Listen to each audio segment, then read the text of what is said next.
Saya yakin kamu semua memahami bahwa industri ini adalah tentang menciptakan sensasi. Jadi saya hanya ingin kakak Alexa memberitahu Winona bahwa saya tidak ingin membantunya. Mengenai apa yang terjadi setelahnya, menurutku tidak perlu dijelaskan.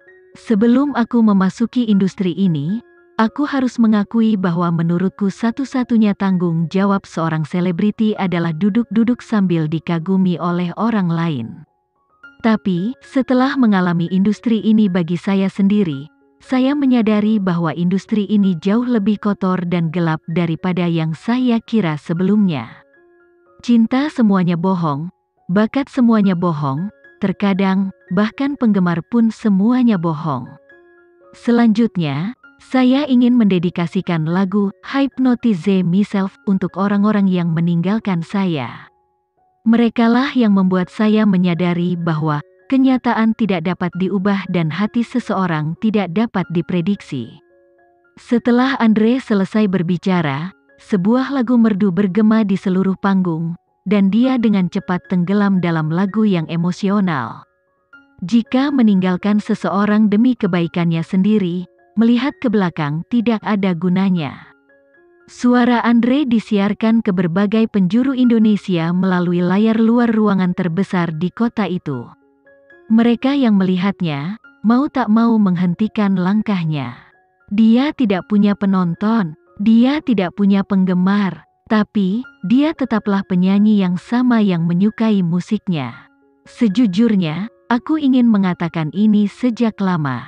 Andre berkata dengan serius setelah lagunya selesai, hidup itu sendiri adalah kekacauan, tetapi industri ini bahkan merupakan kekacauan yang lebih besar. Aku tahu banyak orang ingin melihatku menghilang dari industri ini, karena aku membuatmu muak. Karena kita sudah sampai pada titik ini, aku hanya bisa mengatakan bahwa aku akan melakukan apa yang kamu inginkan. Saya, Jevan, secara resmi mengumumkan bahwa mulai malam ini dan seterusnya, saya akan mundur dari industri hiburan dan tidak akan bernyanyi lagi. Faktanya, saya tidak akan pernah mundur lagi ke industri ini. Dahulu kala, aku bernyanyi karena aku menikmatinya. Setelah itu, aku bernyanyi karena penggemarku. Tetapi, dihadapkan dengan para penggemar yang berubah-ubah yang menyerangku dalam semalam, aku tidak bisa lagi melihat ada gunanya menyia-nyiakan masa mudaku. Terutama karena keluargaku telah menungguku. Mulai saat ini dan seterusnya, aku adalah Andre, tuan keempat keluarga Geraldine, pewaris masa depan perusahaan Geraldine. Setelah berbicara, Andre merobek kostum di tubuhnya dan melemparkannya ke lantai. Terakhir, saya ingin mengucapkan terima kasih atas cinta jangka pendek dan kebencianmu saat ini. Setelah berbicara, Andre mundur beberapa langkah, dan membungkuk ke kamera sebelum turun dari panggung dan berjalan menuju Alexa. Tampaknya, tidak ada satupun industri yang dia lewatkan. Sementara itu, netizen sedang heboh secara online. Pangeran musik, Jevan, telah mundur dari industri ini untuk membuktikan bahwa dia tidak bersalah. Jevan mengumumkan pengunduran dirinya dari industri ini. Jevan mengumumkan pengunduran dirinya dari seluruh industri hiburan. Jevan mengumumkan kemundurannya tanpa menahan diri. Amelia, apakah kamu sudah melihat berita hari ini? Cukup mengejutkan, penyanyi yang kamu kelola sebelumnya, Jevan, telah mengumumkan bahwa dia akan mundur dari industri ini. Artis Amelia tertawa sambil menyerahkan teleponnya. Aku dengar tidak ada satupun penggemar yang muncul di konsernya hari ini. Aku belum pernah melihat orang yang menyedihkan seperti dia. Mendengar berita ini, Amelia tertegun saat dia meletakkan majalah di tangannya dan menerima telepon di tangannya yang gemetar. Ini tidak mungkin, apa maksudmu? Setiap sumber berita memberitakannya. Awalnya aku cukup menyukai lagu-lagunya. Tapi, sepertinya dia sedang mengalami nasib buruk. Saat ini, Amelia tidak lagi mendengarkan. Pikirannya benar-benar kosong dan hatinya terasa seperti ditusuk ribuan jarum.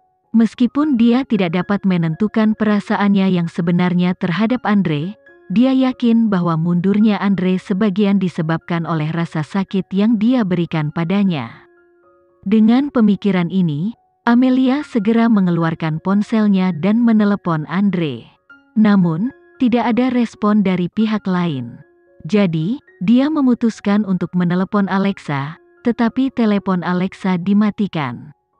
Dia tidak bisa, Jevan tidak bisa mundur dari industri, Amelia bergumam pada dirinya sendiri.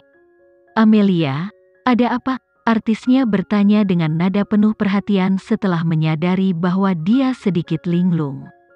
Namun, Amelia tidak lagi peduli dengan hal lain di sekitarnya, dia langsung berlari keluar dari ruang tunggu. Namun, ketika dia sampai di lokasi konser Andre, tempat itu sudah kosong dan yang tersisa hanyalah beberapa anggota staf yang sedang mengemasi barang-barangnya. Di mana Jevan? Amelia bertanya sambil meraih salah satu anggota staf. Dia sudah pergi sejak lama. Kenapa dia tetap bertahan? Hais, industri ini menjijikkan. Jevan adalah pemuda yang sangat baik. Namun, seseorang mau tidak mau memanfaatkannya untuk menciptakan sensasi. Lihat apa yang terjadi di pada akhirnya, dia tidak punya pilihan selain pergi. Dan para penggemar yang berubah-ubah baru kemarin mereka terobsesi dengannya, namun hari ini mereka benar-benar membencinya. Seberapa murah perasaan orang-orang ini, keluh pria paruh baya itu. Mendengar ini, Amelia merasa lebih buruk dari sebelumnya. Saat Jevan melewati masa tersulitnya, dia mengelola seorang artis yang mengambil pekerjaannya. Amelia tiba-tiba teringat kata-kata yang dikatakan Andre padanya, jadilah wanitanya atau jadilah orang asing. Dia berasumsi bahwa Jevan masih muda dan pada akhirnya akan melupakan masalah ini, tapi dia tidak pernah berpikir bahwa setelah Ninda menghancurkan hatinya, tindakannya kemudian akan menusuknya dengan darah dingin. Seharusnya pacar Jevan keluar untuk mengklarifikasi rumor, Jevan tidak bersalah. Skandal yang dipicu oleh manajer, Darby memberikan bukti kuat bahwa Jevan tidak bersalah. Pengusaha Asia disebut sebagai ayah anak tersebut, Jevan tidak terlibat. Tidak sampai setengah jam setelah Andre mengumumkan pengunduran dirinya, Darby mengeluarkan serangkaian pernyataan untuk membuktikan bahwa dia tidak bersalah serta bukti bahwa skandal tersebut dipicu oleh manajernya. Setelah itu, Darby menerima wawancara dari media dengan wajah penuh air mata, terlihat sangat kelelahan. Sehubungan dengan dampak negatif apapun yang diderita masyarakat, saya ingin menyampaikan permintaan maaf yang tulus. Kejadian ini sama sekali tidak ada hubungannya dengan Jevan dan dia tidak melakukan kesalahan apapun. Sejujurnya, kami baru bertemu untuk pertama kalinya di pemutaran perdana Pianis. Jika kamu tidak percaya padaku, kamu bisa membandingkan jadwal kami. Tentu saja, jika kita baru saja bertemu, tidak mungkin kita bisa menjadi sepasang kekasih. Meskipun aku pernah memiliki motif tersembunyi, Jevan menolak bekerja sama. Jadi, seluruh skandal itu hanyalah kesalahpahaman besar. Aku tidak menyangka akan menyebabkan Jevan begitu kesakitan. Terutama setelah mendengar kata-katanya di atas panggung, aku merasakan rasa bersalah yang mendalam. Itu sebabnya aku memutuskan untuk mengklarifikasi semuanya.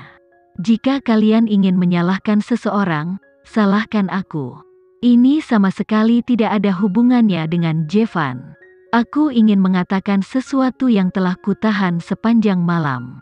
Saya juga melihat konser penggemar Jevan melalui layar lebar.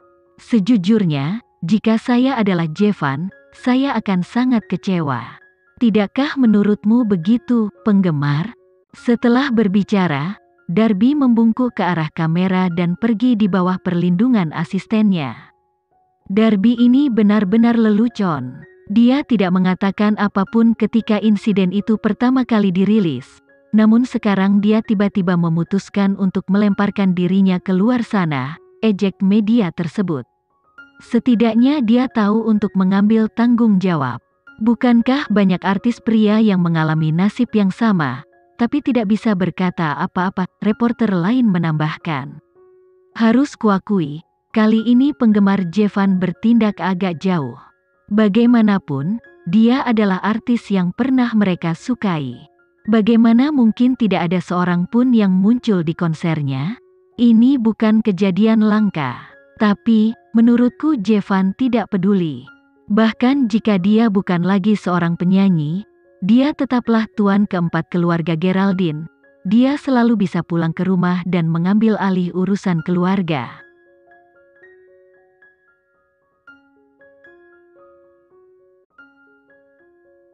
Sekian dulu ya video kali ini, kita lanjutkan lagi videonya di lain waktu. Oh iya, bagaimana menurut kalian? Semoga bisa sedikit menghibur kalian semua. Untuk teman-teman yang baru nonton, jangan lupa subscribe ya, hehehe. Dan kalau teman-teman ada yang ingin gabung langganan, bisa langsung gabung saja untuk dapat fitur yang menarik dan sedikit membantu Mimin. Terima kasih banyak sudah menonton, sampai jumpa lagi, bye.